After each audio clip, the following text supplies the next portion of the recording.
first of all, Dean, by way of introduction, could you tell us a little bit about your company and what it is that you do?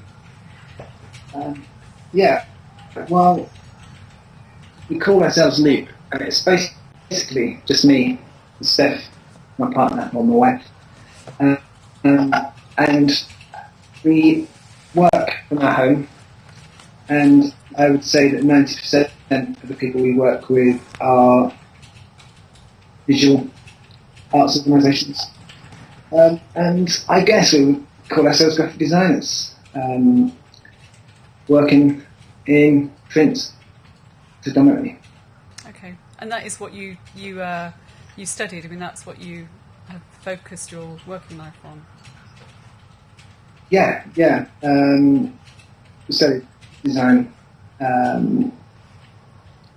myself anyway, with an interest in typography and books. So, I mean, basically, when I graduated, I worked freelance for 2 or 3 years, just doing odds and sods, and then worked in London. Worked in publishing, designing book covers for a year or two. Then had a stint in advertising, which was just awful. So when that came to an abrupt end, I made a conscious decision to work for myself again, and to work with people that I wanted to work with. So made a couple of phone calls, got given some work quite quickly. Just building on that, what's the purpose then of good graphic design? Thinking about just the marketing materials that you produced. I would say it's twofold. I think one is that it needs to gain attention. So it needs to be visually engaging. And secondly, I think that it needs for the information that, its content to be easily digestible. So it needs to be well organised so that it can be easily read. And that's the balance, I think, that was talked about between, and that something that's overly designed, something that plays with graphic trickery, may have a certain amount of appeal, but won't probably get read. But then something that's just blocks of text, that's done, on PowerPoint, probably won't get picked up. So it's making that, trying to make formal content indistinguishable in a way. Great. Okay. Yeah. Just moving on then from that one area of material that you've designed for the biennial, which is the marketing-led material, onto the other category that you outlined, which is the actual book. It's the catalogue for the biennial. So for 2010 you designed the biennial catalogue, and incidentally we received a lot of very positive feedback to specifically the design, and I think that's quite revealing in itself. The catalogue contains all examples of work by all of the artists that Martin selected, as well as written text, essays by Martin and also Jamie Wild, who's head of media at Lighthouse, and myself included through the preface. So there's a range of different kinds of material, but primarily the visuals are photographic, and it's really a catalogue about photography that reflects a festival. And I just wondered, what was your approach to designing this kind of book?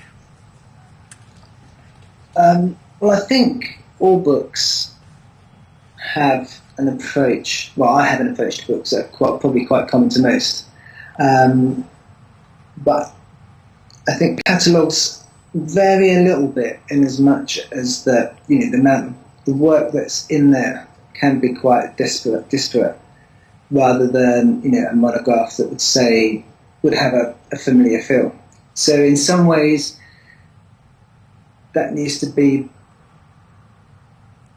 made. You need to take that into account, and the whole structure of the book is usually a lot tighter. There's a more probably a more complex grid, so that it would allow for more than maybe one or two different formats.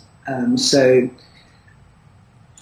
what I did on this edition, and probably on similar books, would be to organise a grid, a structure, if you like, for the page that would allow a square image, portrait image, wide 10 by 8, 5 by 4 formats. So there won't be a scenario where one or two images that are going to be used in different format or a different size are going to look odd on the page.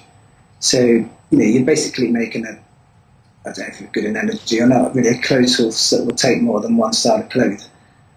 And then once that's in place, then make other certain decisions, typefaces, colour.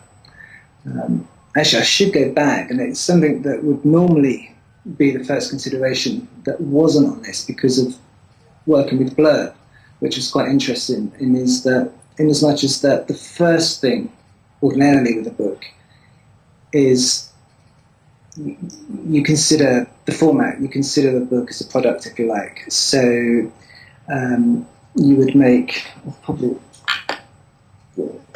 something like this, which is just a plain white block. Every book would start with that.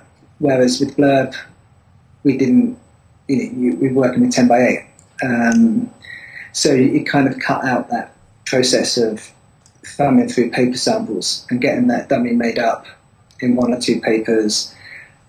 Thinking about whether the content of the book was suited and uncoated or coated stock, whether it would be maybe more than one stock, maybe it would be quite a tactile paper, whether it be smooth paper, whether it be a heavyweight paper, all those kind of decisions that you would make and would be led, those decisions would be led by the content.